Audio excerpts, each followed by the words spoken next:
Hello, my name is Jodie Makara, and my pronouns are zirs, and I'm a third-year medical student at The Ohio State University College of Medicine, presenting to you on improving pronoun education to support trans and non-binary patients.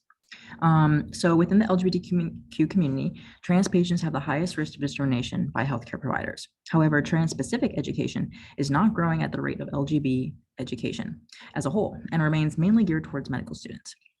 Focus groups with LGBTQ plus youth show that correct pronoun usage help them feel validated and affirmed in their identities. However, initiatives to increase awareness of pronouns do not go into detail about how to do that. And many physicians still report saying that they are uncomfortable with the topic entirely. The goal of this presentation is to break down some of those perceived barriers to pronoun usage and that I've witnessed personally, and provide a framework that implement these pronoun workshops at your home institution.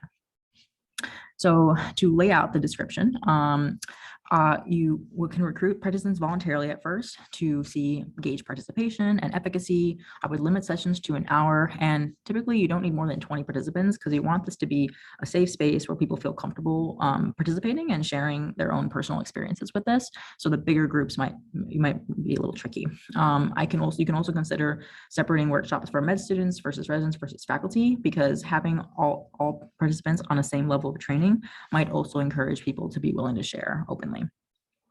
When setting the stage of the pronoun workshop at the very beginning, I think it's super important to just mention pronouns can be tricky to learn. Address the elephant in the room, and people don't like to talk about it, but acknowledge, like I like to use a metaphor of juggling a soccer ball. If I demonstrate to you juggling and then I ask you, okay, now you juggle, and then it's like hard, you need practice. And so I think people kind of similarly have these high expectations with pronouns that I got to get it right the first time. And that's simply not the case. And so in this workshop, the best ones I think tailor the needs of who's there. So I think it's important to go over common definitions, so we're all on the same page, trans versus cis, what it means to misgender somebody, and talking about non-binary identities as well.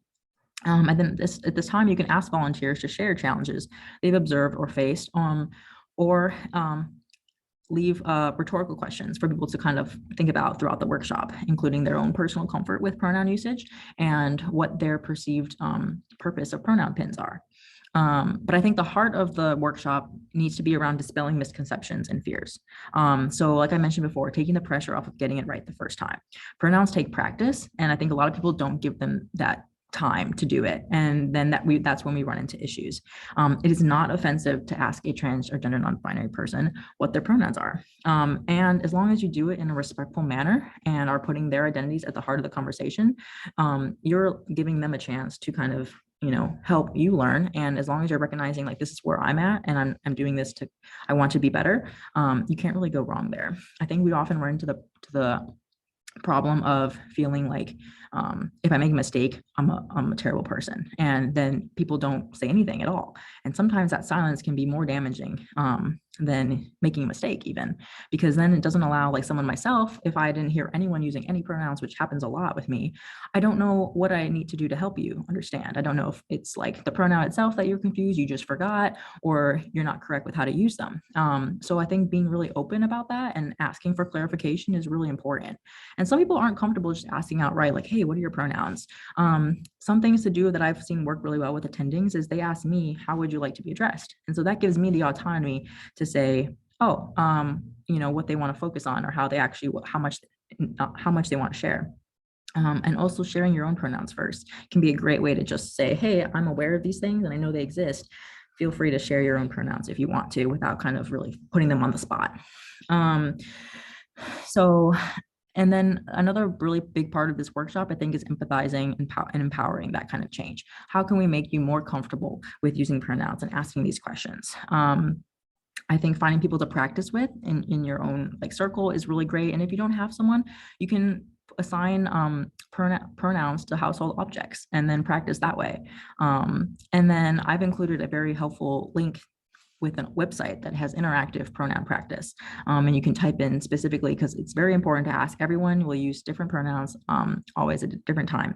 So it's not you can't really assume that they're going to use it the same way. So this allows you to tailor to that. And this really helps you changing from being a passive ally versus an active ally.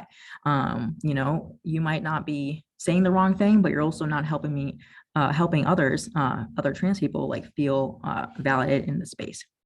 So for outcomes, we want participants to feel more comfortable asking questions when appropriate and talking about pronouns with colleagues by providing with tangible skills and tools they can use to practice. Ultimately, the goal is for participants to identify and overcome these barriers to pronoun usage so they can be able to talk about patients in a conversation and really validate their identities. In conclusion, pronouns are the quickest way to show respect and affirm one's identity. And we can't rely on trans people to teach everyone how to do this. Next steps include integrating these workshops into schools and residencies and investigating how trainees might actually learn these skills best. I'm currently doing research to identify barriers beyond what I've personally witnessed so that we can help tailor these workshops to really address those needs.